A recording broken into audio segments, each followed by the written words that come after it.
Hi. It's been a good long while. This is my cousin Becky. I have a special treat, not just Becky being here because she's funny.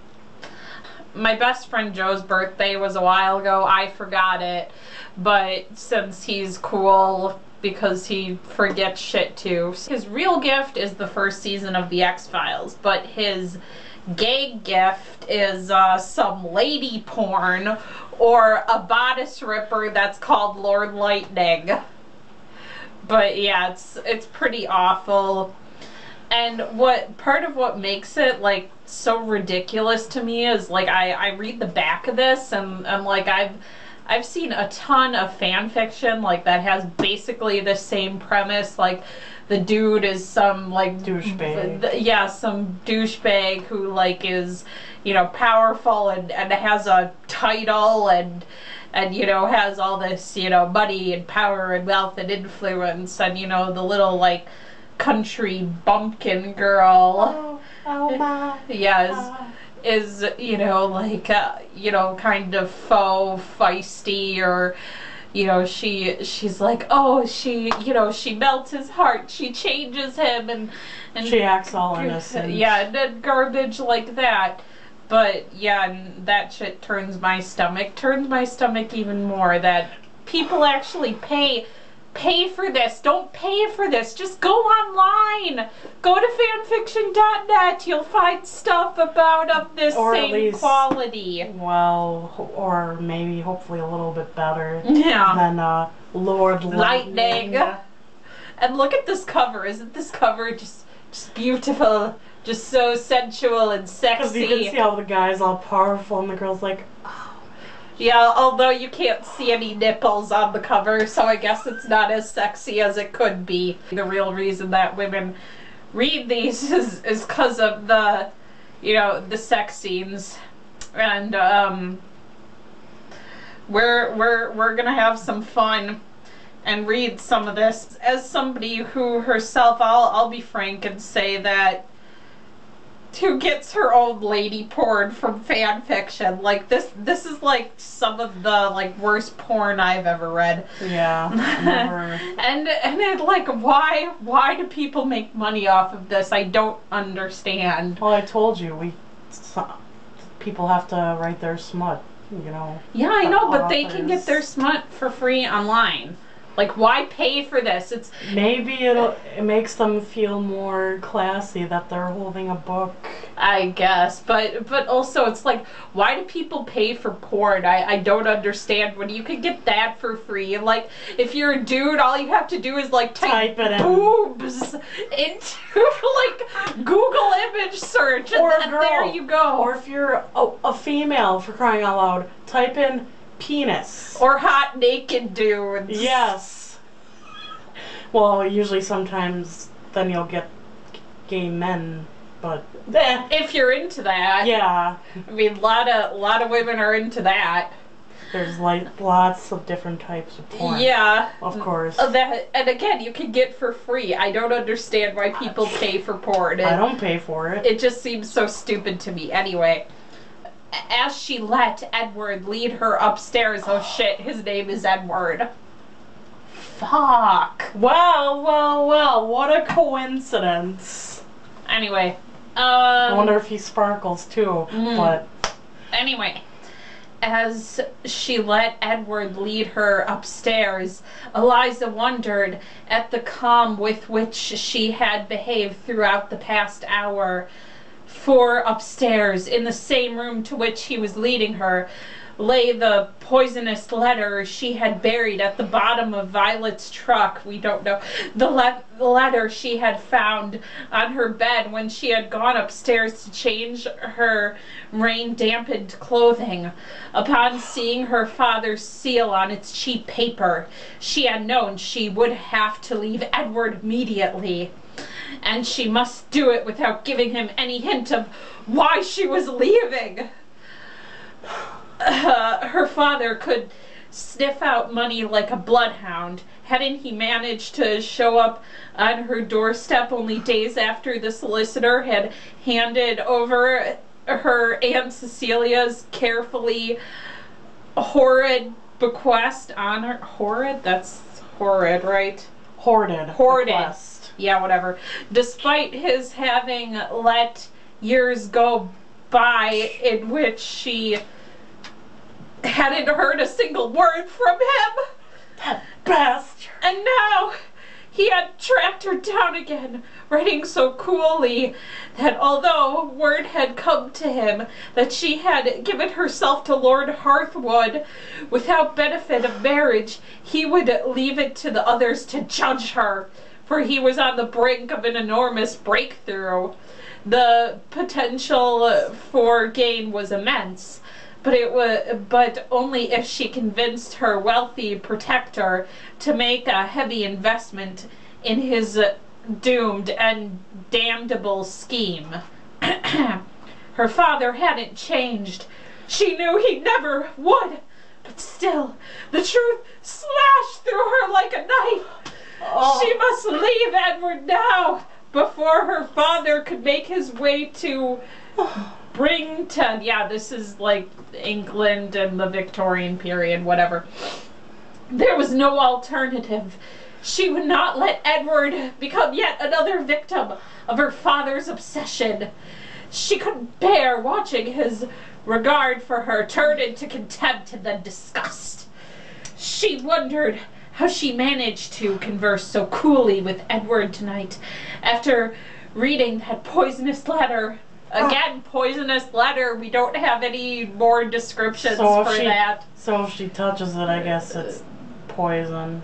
No, she's just like saying it's awful. Like, it's so bad. It's poisonous. How had she been able to discuss Miss Austen's book and advise him on his friend's predicament? Seriously? Seriously, this references Jane Austen? That he had forbidden her to do this was no longer a concern.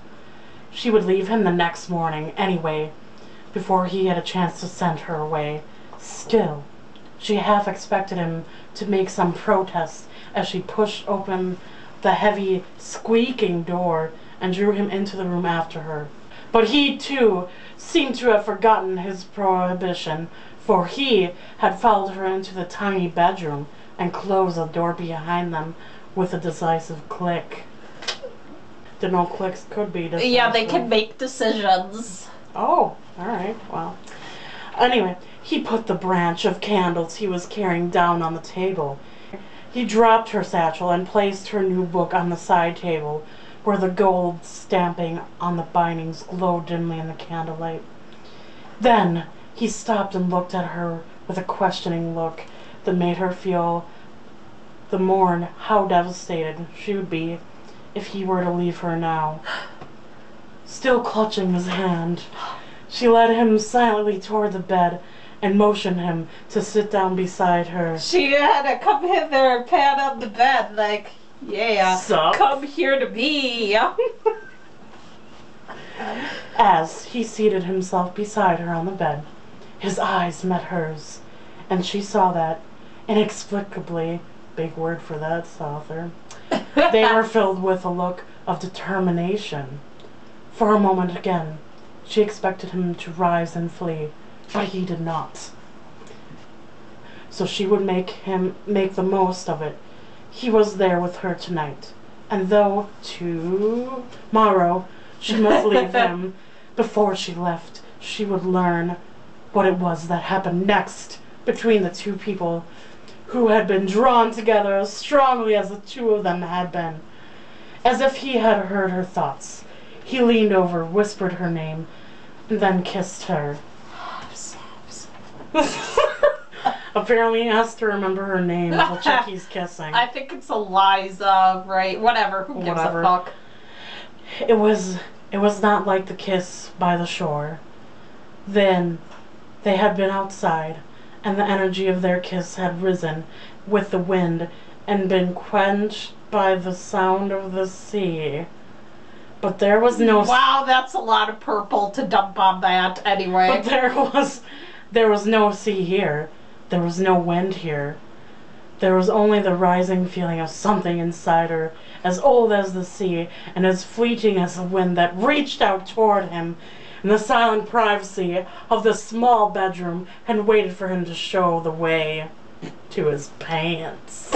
Here, give me this. Okay. Here we go. Well, you're right there. All right. And he knew it.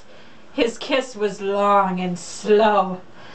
As his lips parted, taking hers with them, the soft, delicate probing of his tongue met hers, and she felt an agony as something opened within her she had not known was there. Yeah, I think we know what that is. Anyway,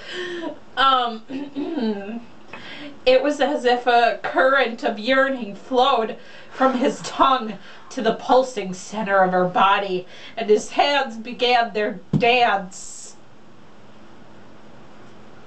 He must have some pretty awesome hands.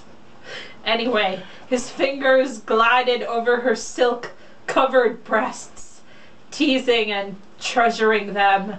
I didn't know you could treasure breasts. Gently, and then harder, as if he had heard her need. What? What? Did she say something? No. Are the breasts talking to him? Harder, damn it. Okay, anyway. Your breasts sound like an old man? Oh, harder. I don't know. Anyway, continue. Anyway. Okay, as if he had heard her need and responded to it almost before she'd become aware of it. The current flowed stronger as she soaked in the exquisite sensations. He pulled loose the sash of her scandalous dressing gown. And I thought she was wearing a robe. No, yeah, a robe is a dressing gown. Oh, okay. Because, British have to class it up. Yep. Anyway, his scandalous dressing gown, and it gave way, falling open before him and revealing her naked body. Girl, look at that body. Sorry. That song is evil. I know. Although it was appropriate. His deep brown eyes widened and became even more beautiful as he regarded her in the candlelight. His pupils were black and immense. There was nothing between the two of them now but skin and energy. Okay. Nothing between them now but skin. Like, Yeah. this, I thought that this is like as close as you can get, but apparently there's energy in there. Yeah, or maybe we have to like remove our skin and like rub our bones and sinew and muscles together. That's hot. Yeah. That's hot. Real hot. His fingertips found her nipples and twirled them into madness.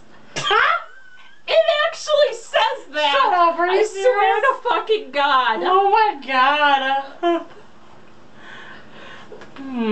That's Twirl hot. them into madness, yeah. So her nipples can mad. go crazy.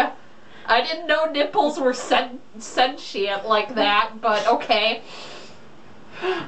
Sensations flooded her, almost too much to take in. Overwhelmed, she lay back against the pillow on the bed. His lips broke contact with hers, filling her with disappointment until, moments later, they found the hollow of her neck, and his feather-light kisses sent electric shivers pulsing through her body. Almost before she knew it, his lips had moved on and licked and nibbled at her ear. The sound of his quickening breath ignited a yearning deep within her. How many times are they going to say? Yearning and within her. Yeah. Seriously, it's like the poisonous letter, like saying that phrase 3 times. He pulled himself upright. As his hands grasped the bottom of his shirt, she hungrily took in the flash of his cool, pale skin against the darkness as he peeled off the shirt and tossed it aside. So it's only a flash. Like, what did he? Woo, girls gone wild.